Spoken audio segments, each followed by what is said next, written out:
Welcome. We're gonna get started. So today's session is with Ran. He's protocol lead at MagmaDevs.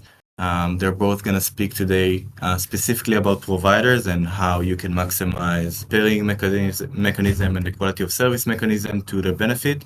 Also, some updates about how these mechanisms work.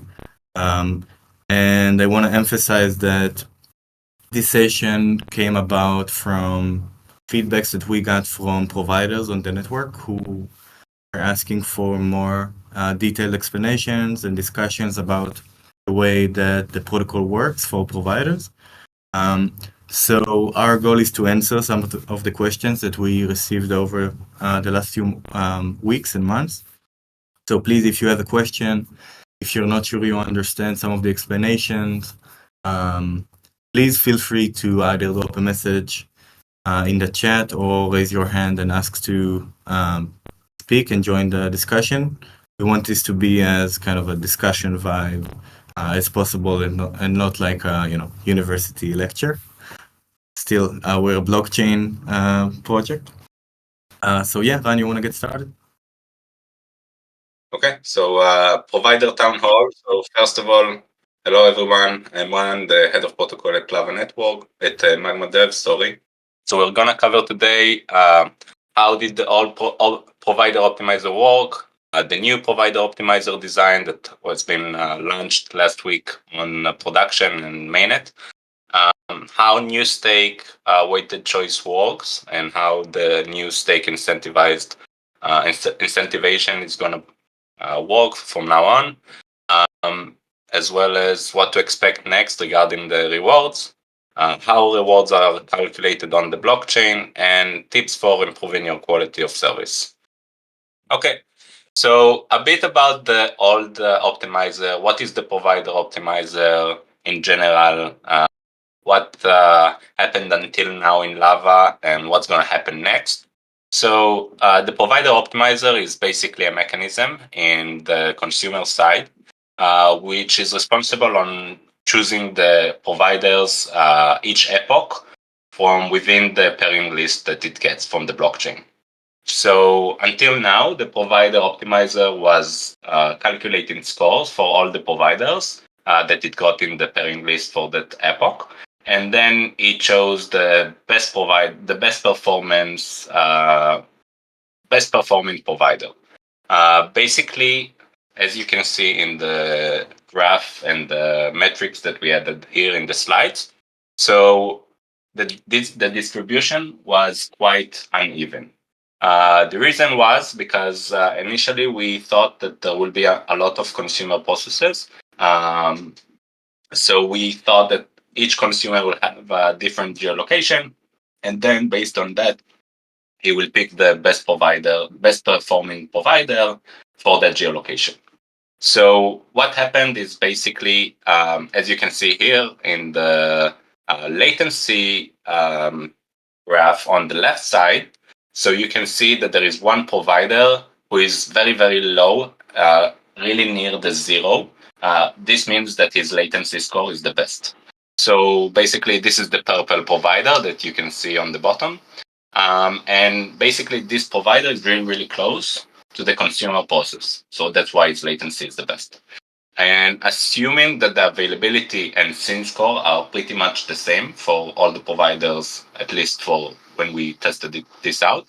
So the optimizer decided to pick the best performing provider. And for that reason, this is the purple one at the bottom.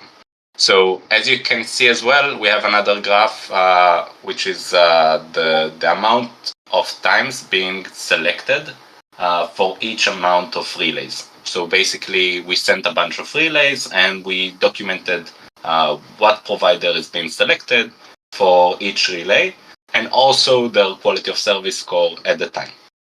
So as you guys can see, at the bottom, you can see a distribution, an uneven distribution, which most relays go to one of the providers, the best performing provider, but this is an uneven distribution, which basically causes some issues.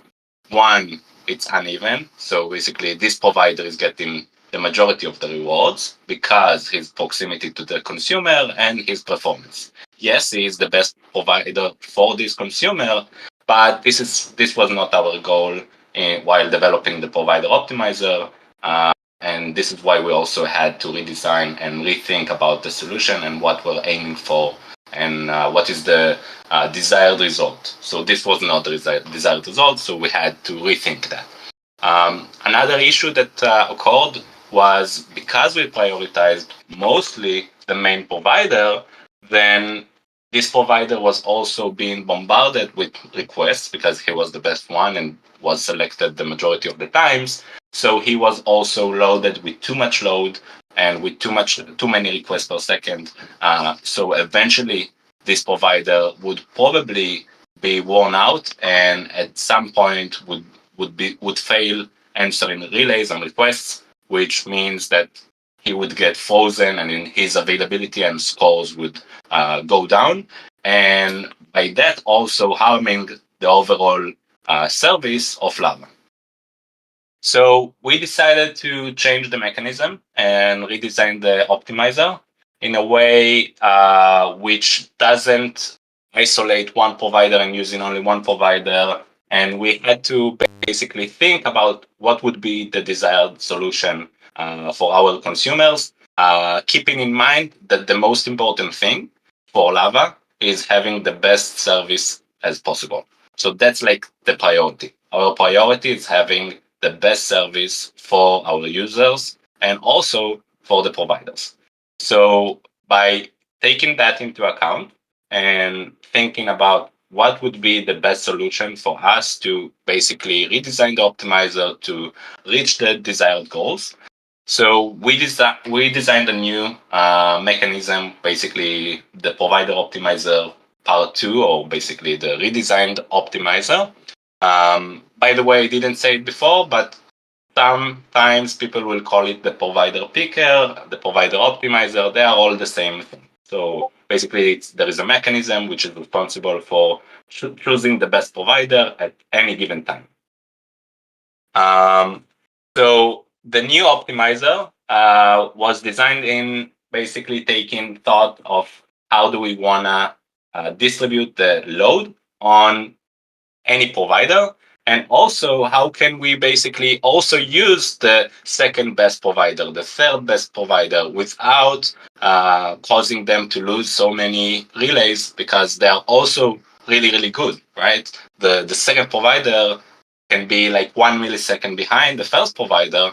He shouldn't get punished by not getting any relays or even getting like a lot less relays than the number one provider.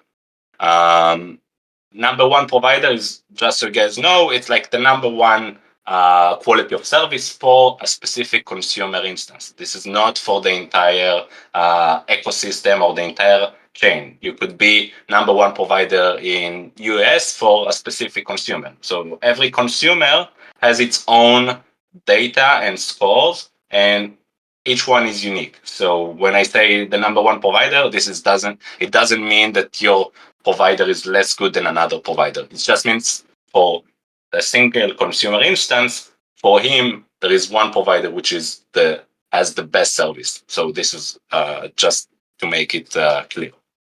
Okay. So basically, we designed a new mechanism which works in a way of selecting a few tiers of providers and distributing them into groups. Everything is configurable, but in a sense, there are going to be a few groups of providers, which basically are going to be separated into like the best group, the second best group, the third best group, and each group is going to have a specific set of providers in it. The configuration could change because everything is configurable in the consumer process itself. But let's say there are like 5 providers in each group or 6 providers in each group. So basically, what we said is we're going to have a certain amount of groups, and each provider is in each group. And we're going to pick the best group the majority of the times. Instead of the best provider the majority of the times, we're going to pick the best group the majority of the times.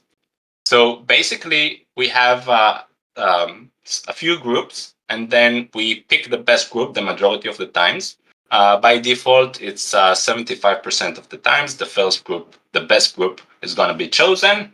But there is also a mechanism that says if the second group is really close with the performance of the first group, the chances for the first group is going to drop. So basically, prioritizing the service, like I said earlier, is our first priority. So basically, if the second group is really good as well, so we're going to choose the second group a lot more than the initial stated amount. So even if it's 75% at the beginning and both groups are really good, then it's going to even out to like 50-50.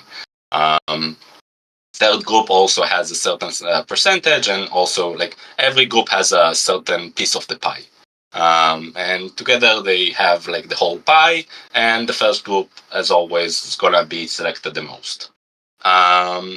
So basically, once we separated the provider's performance into groups, we can now say, okay, I have like the best group. I'm going to choose the best group, and I know that any provider within that group is the best provider option for me at the moment. So by implementing that mechanism, we can know that any given time, I can choose more than one provider to be the target for me to get the best service. And then, so one question by Livriven, how do the providers move between groups? So the groups are determined by quality of service. So there is like an average of quality of service score, some calculation where I can show it later, it's in the slides. So basically there is a calculation calculating each quality of service, whether it's latency, availability, or sync. And by that, we can determine the overall score of that provider. So when we speak with a provider, we can calculate its overall quality of service. And if, for instance, during an epoch, your quality of service drops, or even, let's say, at the beginning of the epoch, it was lower, and then it becomes higher because the service was down or any other reason, you can move between groups. So we don't have like one constant group at the beginning of the epoch. So it's dynamic, and the providers can hop around groups. So basically, if you start at group C, it doesn't mean that at the end of the epoch you will stay at group C. If you're the best provider, you will move up in the tiers, and you can scale into group 1. Another question: how often is it done? This is recalculated every relay. So basically, any relay that comes out from the consumer, this entire mechanism is recalculating the entire state and reorganizing the providers into groups. So basically, it's always it always has the best and most advanced information, and it knows how to reorganize the providers based on that. Another question, will provider have the possibility to see his groups? Yes. So we're working on a dashboard, actually. Spoiler alert. We're working on a dashboard to basically visualize this data. It will come probably in the next sprint, or maybe 1 month. You will have everything available, and you can basically log in and see your overall score and your first place, second place provider score, and you can see like the overall service. Yeah, so we're working on it as well. Okay, let's continue for now.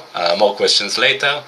1 second, another thing about the new optimizer design is basically we also added, so once we pick a group, let's say the number 1 group, so we have, let's say, 6 providers within that group. So the choice of what provider to use within the group is not arbitrary. And we will get into it on the next slide. Okay, so basically, I just wanted to talk about like a new stake incentive that is also part of the new optimizer design. So as you know, provider stake is the number one factor when deciding if a provider will be included in the pairing of an epoch or not, right? So that was how Lava initially designed the staking mechanism, and basically this is how you get incentive for increasing your stake at Lava. A new mechanism, which was also gonna be part of the next version, is also prioritizing the provider choices by stake as well. So what we did is basically we saw that some chains have less than a certain amount of providers, or the number of providers that each consumer get during an epoch is larger than the amount of providers that we actually have. So basically the incentivization of choosing a provider by stake loses its value, and then the stake has no meaning. So and that's not something we wanted to happen. It just happens because we still want to have a big amount of providers to choose from, so our service will be good. But we didn't want to have we still want to keep the stake incentive. So basically what we did is we added a new basically weight for the stake inside the consumer. So like I said earlier, we now separate providers into groups. And within each group, when you choose a group to pick from, you need to basically have some choice, right? I have 6 providers in group A. I need to pick one of the providers. How do I pick them? Is it arbitrary? Is it randomly? So we decided to basically put the stake incentive inside of that pick mechanism as well. So basically now within the 6 providers within a group, there is a weighted choice that is happening basically by the size of your stake. So the providers are now separated into groups, and then within the groups you have a weighted choice based on the amount of stake each provider has. So just to simplify that, let's say in group A we have 6 providers. One of the providers has 1 million Lava tokens staked, and the second one has 10 million Lava staked. So the first provider is gonna be picked, the larger stake amount is gonna be picked 10 times more than the second one, even though they are in the same group of tier A. So just so everyone knows, now stake actually matters, mostly on mainnet, because on testnet we still keep the same stake, but on mainnet it's gonna be different. One question, is there a point system using RPC like we did on the first drop? Currently, there are no points, but I know that there might be another campaign in the future. So, but maybe someone from the foundation can speak about that. So, what to expect next going forward regarding the rewards? So, as you guys saw in the 2 slides before, the distribution of usage is completely different now. So now we have the grouping of providers, and basically there is a more equal distribution based both on quality of service and also based on stake. So basically what you would expect going forward is your rewards would be in direct correlation to your quality of service and stake amount, and it would be more evenly distributed overall. So, in the next couple of weeks or months, we can probably see the reward distribution is going to be slightly different than what we had until now. I think it's going to be more fair and more honest based on the amount of stake you have and the best quality of service. So basically, this is how we aim to incentivize providers, both mechanisms, right? The quality of service is the number one importance, and also your stake also has a role in the game. And also, I want to add that maybe this may be a bit abstract, so we'll be probably taking this information and probably making it more easily accessible with documentation, obviously, and maybe some content and graphics that will make it easier to understand. So that's something that we'll be working on soon. And I just I was listening as you spoke, and I try to kind of write it down how I imagine it working. So let me know if that's kind of accurate or roughly accurate. Oh, I think yeah, I was muted. Sorry. So I just started speaking about your comment. So yeah, we have like a certain amount of tiers. This is also configurable, but just for the sake of this example, yeah, let's say tier 1 is 70%, tier 2 is 20, tier 3 is 8, and tier 4 is 4. And keep in mind the percentage can change based on the overall quality of service of that group. So if group A has really close quality of service score to group B, then their chances would be almost identical. So basically, the choices are changed. And then if in tier 1 we have provider with 100K and then another one with 75 and 50, the number one, the provider A would be picked the most because it has the highest amount of stake. So yeah, good representation. Um, let's continue to the next slide. Okay, so a bit of math. I will try to make it quick and not too mathy. So how rewards are calculated currently on the blockchain? Rewards are calculated by the following formula. We have our rewards, which is the amount of CU serviced, compute unit serviced, multiplied by the quality of service score, which is a formula later on, multiplied by the quality of service weight, plus 1 minus the quality of service weight. So it's like some diagram, some formula. The quality of service weight is half by default, and it's a governance parameters that we can change with a governance proposal. If we see some issue with the calculation, we can make the quality of service score be impact more or impact less, depending on how we see. Currently, it's 0.5, and I think it's been like that for quite some time. And the quality of service score is basically a root of latency multiplied by C and multiplied by availability. So basically, each one of the quality of service metrics has a key role in the overall reward.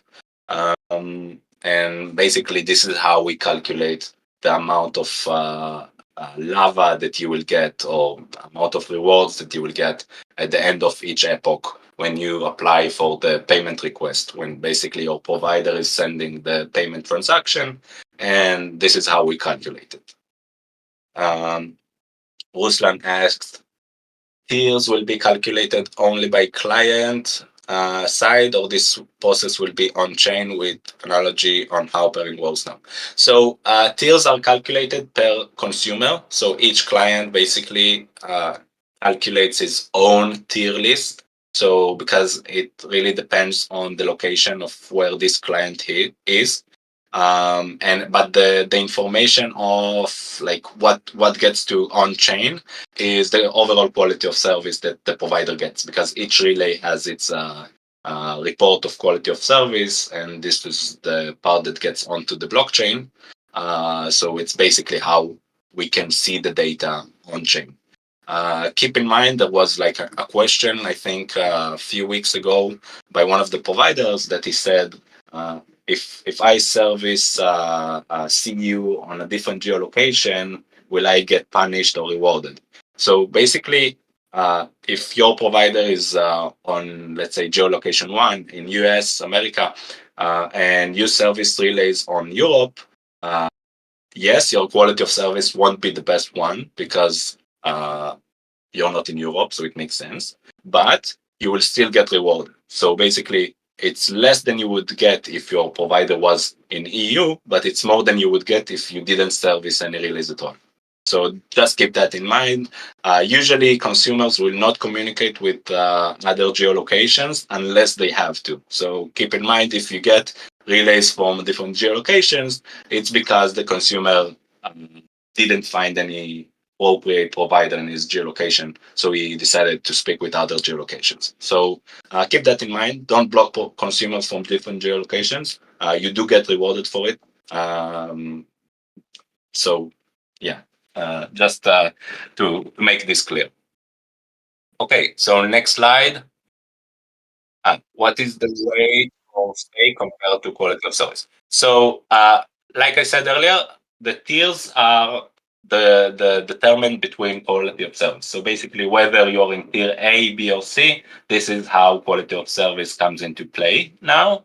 And stake is for the weighted choice inside the tier. So let's say you wouldn't get to tier 1 if your quality of service is not high enough or good enough. But even if you're on tier 1 with a really low stake, you wouldn't get the same amount of chances to be picked because other providers have a higher stake amount. So I saw that there was a question about how maybe we have tips on improving overall quality of service. So I wrote small number of tips. Let me know if it's not enough. We will try to deep digger, but overall, it can vary. So quality of service is really difficult to analyze because each relay has its own quality of service score. So it's not something that is really, something that is really easily determined. But we will try our best to give you guys the best tips possible. So one is they are quite obvious, but if not, let me. Hopefully, you can change it in your setup. So one would be running the provider process as close as possible to the node you're servicing, preferably either on the same instance or the same local network. The reason why is because the consumer is communicating with your provider, and then your provider is sending this information into the node. If you're adding latency from the provider route into the node, you're basically adding latency to any relay that comes your way. I know it's not always possible to have them on the same local network or instance, but that's probably gonna improve your quality of service if you do so. So that's one. Another one is using one of the top cloud providers or using the best internet providers that you guys have. So we're in a game of latency. In Lava, basically everything is around latency and availability. So basically using the top cloud providers or having the best internet is going to impact your latency and quality of service scores, as well as using hardware to support high load, as at some times we're nearing maybe a bull market and usage is going to rise, hopefully.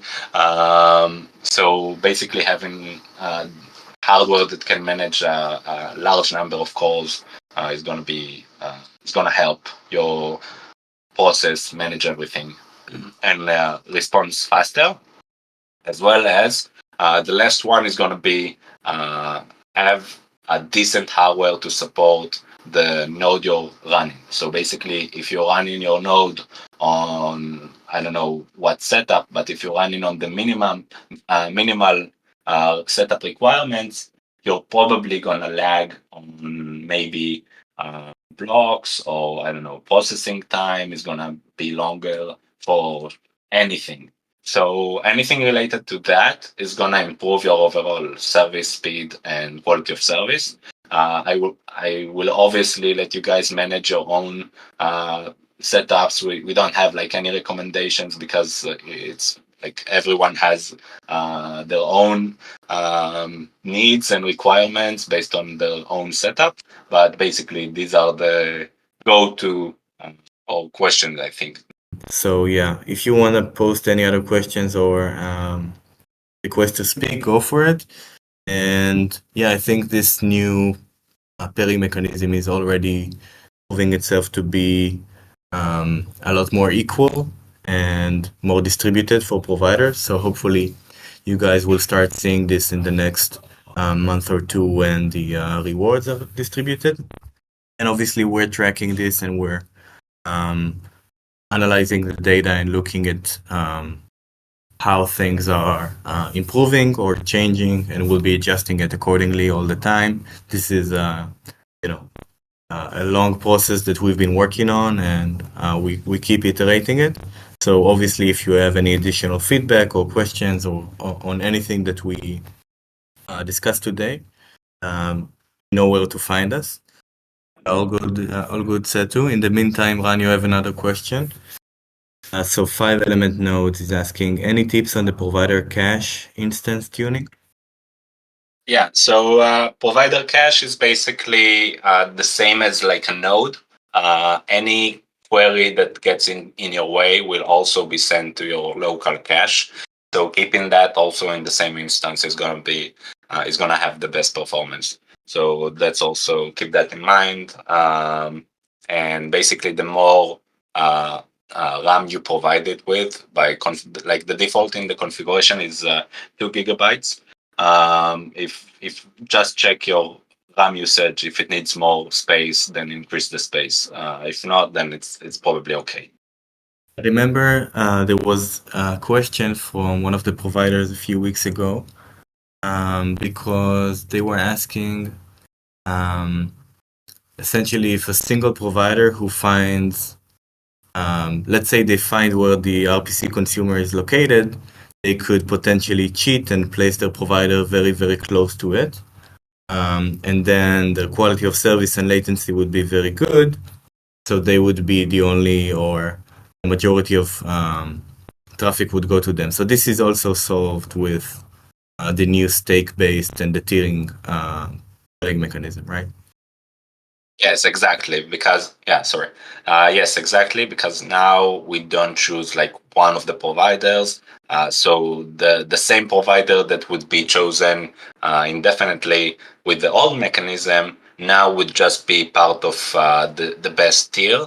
But then, as I mentioned earlier, the stake would come into play, and he would be chosen by the amount of stake he has. So even if it's the best provider with the best latency, is gonna the stake is gonna be taken into account. So the best providers get chosen into tiers.